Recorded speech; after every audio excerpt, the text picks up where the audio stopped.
എന്നിട്ട് ഈ ഇന്ത്യ രാജ്യത്ത് ഇത്തരത്തിലുള്ള കുറുവടിയുടെയും വടിവാളിന്റെയും സംസ്കാരം പഠിപ്പിക്കാൻ നിങ്ങൾ ആലോചിക്കണോ? ഈ രൂപത്തിലുള്ള പ്രവർത്തനം നാടിന് ആപത്താണ്.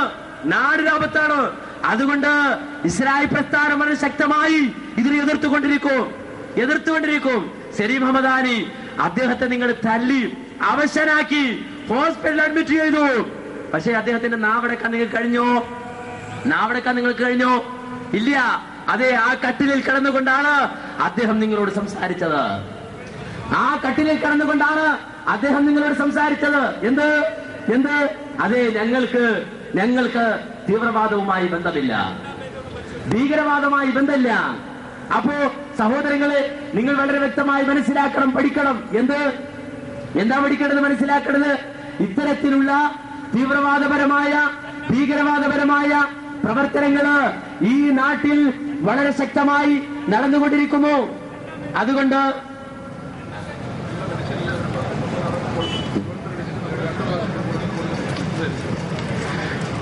അതൊക്കെ ഇത്തരത്തിലുള്ള നാടകങ്ങളൊക്കെ ഒരുപാട് നടക്കും. മനസ്സിലായോ? അതൊക്കെ വ്യക്തമാക്കി തരും. ഇത്തരത്തിലുള്ള നാടകം കൊണ്ടൊന്നും തീരുന്ന പ്രശ്നമല്ല. അതൊക്കെ ഞങ്ങൾ വളരെ വ്യക്തമായി തരും. നിങ്ങൾ മനസ്സിലാക്കണം.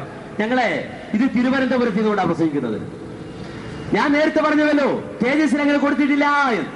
അപ്പൊ എവിടുന്ന് കുറെ പേപ്പറായിട്ട് വന്നിരിക്കണം. ഞങ്ങൾക്കറിയാം ഇവിടുത്തെ KNMന്റെ ഔദ്യോഗിക മെമ്പർമാർ ഇവിടുത്തെ തേജസ്സിന്റെ ഓഫീസില് ഈ വാർത്ത കൊണ്ടുപോയി കൊടുത്തിട്ട് തിരുവനന്തപുരം എഡിഷനിൽ അത് വന്നിട്ടില്ല. അത് വളരെ വ്യക്തമായി പറഞ്ഞു. പിന്നെ കൊല്ലം എഡിഷനായിട്ട് വന്നിരിക്കുകയാണ്. മനസ്സിലായോ? അപ്പൊ വളരെ വ്യക്തമായി ഇത് പറഞ്ഞു.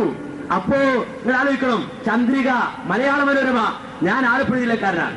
ഞാൻ എറണാകുളത്ത് ഇപ്പൊ താമസിക്കുന്നത്.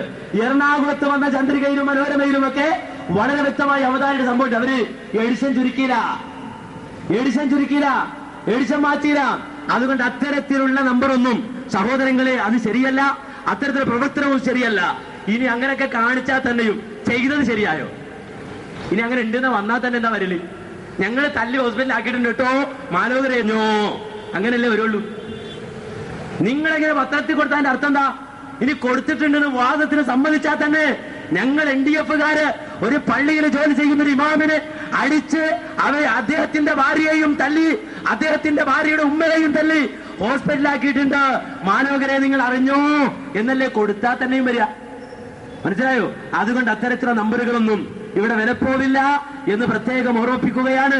അതുകൊണ്ട് സഹോദരങ്ങളെ, നിങ്ങൾ വാള് പ്രയോഗിച്ചോളൂ. നിങ്ങളുടെ കയ്യിലുള്ള മുഴുവൻ ആയുധങ്ങളും ഞങ്ങളുടെ നേരെ പ്രയോഗിച്ചോളൂ. ഞങ്ങൾ അതിനെയൊക്കെ നേരിടും. എങ്ങനെയെന്നറിയോ? ചിരിച്ചുകൊണ്ട്, നിങ്ങളുടെ കൈ കൊണ്ട് ഈ ലോകത്ത് നിന്ന് യാത്രയാകണം, ഷഹീദാകണം എന്നാണ് ഞങ്ങളുടെ ആഗ്രഹം. അതാണ് ഞങ്ങളുടെ പ്രാർത്ഥന. പടച്ച തമ്പുരാനെ, ഈ ഇസ്ലാമിനെ നശിപ്പിക്കാൻ വരുന്ന ശത്രുക്കളുടെ കൈകൊണ്ട് മരിക്കാനുള്ള ഭാഗ്യം തരണേ എന്ന് പ്രാർത്ഥിക്കുന്നവരാ ഞങ്ങള്. അതുകൊണ്ട് തന്നെ എന്റെ NDF-ന്റെ പ്രവർത്തകര് എന്റെ സഹോദരങ്ങളാണ്. ആ സഹോദരങ്ങളോട് പറയാനുള്ളത്, നിങ്ങൾ അറിഞ്ഞുകൊണ്ടല്ല, അറിയാതെ പോയി പെട്ടതാണ്. അതുകൊണ്ട് പഠിക്കാൻ തയ്യാറാകണം. ഇനി മാത്രല്ല ഇതിൽ കൊടുത്ത വാർത്ത അതുകൂടി ഞാൻ വായിച്ചുതരാം.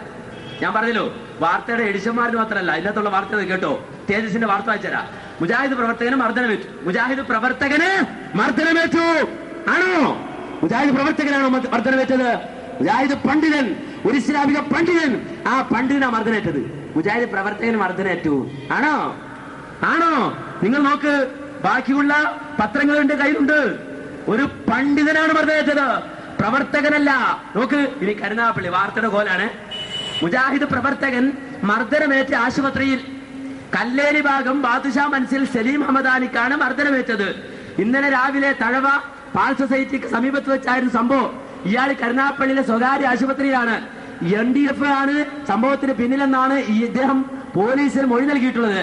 IAS, PDP, Islamic provocation council, Kerala ഇമാം കൗൺസിൽ, നാഷണൽ ഡെവലപ്മെന്റ് ഫ്രണ്ട് തുടങ്ങിയ സംഘടനകളിൽ പ്രവർത്തിച്ച ഇയാള് സംഘടനാ വിരുദ്ധം നടത്തിയതിന്റെ പേരിൽ പുറത്താക്കപ്പെടുകയായിരുന്നു. അവസാനം KNM-ൽ ചേക്കേറിയ സലീം കരുനാഗപ്പള്ളിയിലും പരിസരത്തും ചേക്കേറിയ സലീം NDF-കാരന്റെ യോഗങ്ങളില്, ഇമാം കൗൺസിലിന്റെ നേതാക്കന്മാർ സംബന്ധിക്കുന്ന യോഗങ്ങളില്, NDF-ന്റെ യോഗങ്ങളില് വരുമ്പോ സലീം എന്നാ പറഞ്ഞിരുന്നത്? ആണോ? സലീം ഹമദാലി അദ്ദേഹത്തിന്റെ ഡിഗ്രി കൂടി പറഞ്ഞിരുന്നു. അത് പറയുമ്പോ മൂപ്പർക്ക് ഒരു വിഷം എഴുതുമ്പോ തന്നെ. അതുകൊണ്ട് സലീം എന്തെടുത്തെന്നറിയോ? സലീം വായിച്ചിങ്ങനെ വന്നിട്ട് കാണാം. സലീം കരുനാഗപ്പള്ളിയിലും പരിസരത്തും ഇസ്ലാമിക സംഘടനകളെയും പണ്ഡിതന്മാരെയും അധിക്ഷേപിച്ച് പ്രസംഗിക്കുക പതിവായിരുന്നു. ഇതല്ലേ നിങ്ങളെടുത്ത വാർത്ത? വല്ല വേജാറിൽ കൊണ്ടൊന്ന് വിതരണം ചെയ്യണം വാർത്തയുടെ കോലം.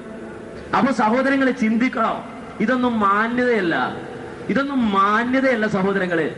അതുകൊണ്ട് ഇന്ത്യ രാജ്യത്ത് മാന്യമായ രൂപത്തില് ഏതൊരു മനുഷ്യനും ജീവിക്കാൻ, ഇവിടെ ഏതൊരാൾക്കും ജീവിക്കാനുള്ള സ്വാതന്ത്ര്യം. അതാണ് ഏറ്റവും വലിയ സ്വാതന്ത്ര്യം. നിങ്ങൾ എഴുതി വെച്ച ആത്മാർത്ഥാണോ? സ്വാതന്ത്ര്യത്തിന്റെ കാവലാളാവുക. ആ ഒരു വാചകം വെച്ചുകൊണ്ട് നിങ്ങൾ ചിന്തിക്കുക. ആ എഴുതി വെച്ചത് ആത്മാർത്ഥാണോ? പറഞ്ഞത് ആത്മാർത്ഥാണോ? നിങ്ങളുടെ പരേഡുകളിൽ നിങ്ങൾ വിളിച്ചത് ആത്മാർത്ഥായിട്ടാണോ? ഒരു മുസ്ലിം നെഞ്ചത്ത് കൈവച്ചിട്ട് ചിന്തിക്ക്.